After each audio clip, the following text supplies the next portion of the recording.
Questions? One of the things I noticed as I went around that some of you were not both tracking. I always give a student the choice of, do you want to track above the line or below? Because some kids do want to track above. Some want to be below.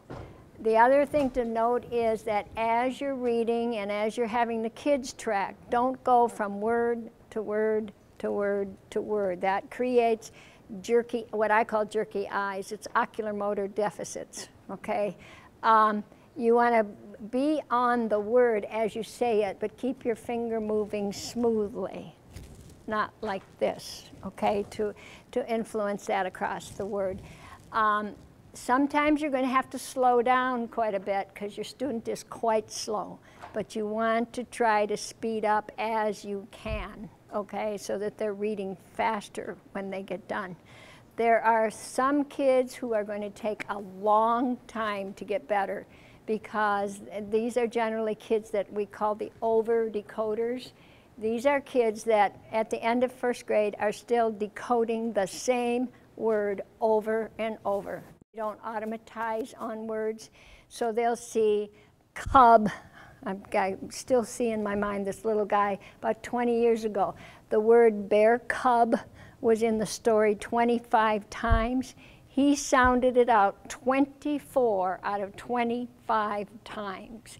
Cub, cub, cub, cub, cud, cub, even though he sounded it out wrong, okay? Your over-decoders, and that's the little guy I told you about who at the end of second grade only read 12 words a minute correct in i.t.a. and is only at 37 in i.t.a. They're going to take quite a bit longer using this protocol than others. Your under-decoders, which are most of the kids we have, the kids who don't spell accurately, who don't decode, are going to make progress faster. And I will show you some of that progress in just a little while, but I notice next in your packet is comprehension strategies. So some kids, when they, first of all, the first order of business is get them accurate and fluent, okay? When they are accurate and fluent, which means they can read at grade level and they're about as fast as grade level readers, if they still have problems with comprehension, that's when you switch to really working on comprehension. Too many teachers see a kid who's struggling and say, oh, he can't comprehend, when the problem is the basic reading level, not comprehension.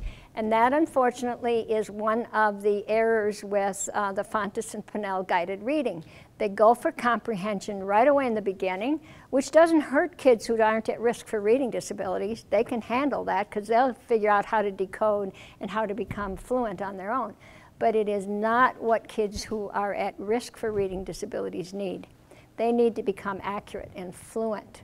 Okay, so let's say you do need to work on improving comprehension, because there are some kids, it's only about 5% of the kids with reading problems that I've worked with in my lifetime, who read accurately, they read fluently, they read with expression. And when they get done, they don't have a clue what they read. Now, for those of you who think you have them at the high school level, I challenge you whether they're actually fluent. They may be accurate, but they may still be slow. And if they're slow, the basic problem is still fluency. But there are kids. My experience is that many of the kids who are accurate, fluent, and read with expression without comprehension have Asperger's syndrome, high-level autism. Not entirely by any means, but many of them do. So we do have kids, the 5% of the disabled readers, who really struggle with comprehension. They're accurate, they're fluent, they're expressive, and they don't understand what they read. So I'm going to go through a few of the strategies that have proven most effective, both in my own research and in what is known in the reading community from reading research. There's an individual strategy called Request. I'll be showing you that. There's a group strategy for narrative called Book Club. Book Club operates on the system that kids with many different reading levels can be reading together in the same book, where somebody who can read the chapter actually does the reading, but the discussion is whether you're a 2nd grade reader or a 10th grade level reader, you join in this high level discussion. So it has a lot of great narrative strategies. A big part of why I love this is because it has writing. After they listen or read a chapter, they decide how they're going to respond to it, and there's a number of ways they can respond in their reading log, and then they get together and discuss. We're not going to go through that today, but I do have the website. It's Small Planet, where they have the reference for how to teach book club. Those of you who are familiar with literature circles, it's along the same line, but I think this one is more highly metacognitive. It teaches kids more about individual responses, and because it has the writing in it. What I find happens so often with literature circles is they get into one role, like the passage picker always does that, the word picker always does that, and there's no real discussion. With book club, you get it. And for group strategy, we're going to look at a group strategy called Reciprocal Teaching. It is by far the best researched intervention, particularly for expository text. Okay, we just finished teaching that to both our freshmen and our rising sophomores in our summer reading prep program. We teach it to the incoming first-generation scholars on our campus. Some of our seniors who actually supervise the younger students say they wish they had known this when they started college. So it's a very powerful group strategy that's most effective for expository. So let's talk about, whoops, I guess I better talk about request. Request is explained on in a page that follows this PowerPoint. It basically is taking sentence by sentence and pulling the sentence apart with every single question you can ask. Who is this about? Where did it happen? Even what tense is that word? There's all kinds of questions at the sentence level so that you know that each sentence is comprehended, okay? If kids have true comprehension deficit, not that they need to learn some comprehension strategies, you may be needing to do this.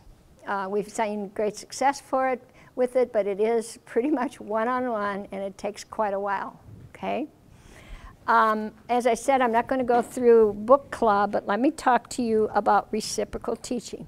Reciprocal teaching is a paragraph-by-paragraph reading strategy. As I mentioned, most effective for expository text. So you can take social studies, science, a short text from any reading material or something you find on the web. And for every paragraph, you have 4 students and they have a role. The roles are on cards that tell them what to do, and then the roles are rotated. One is to predict.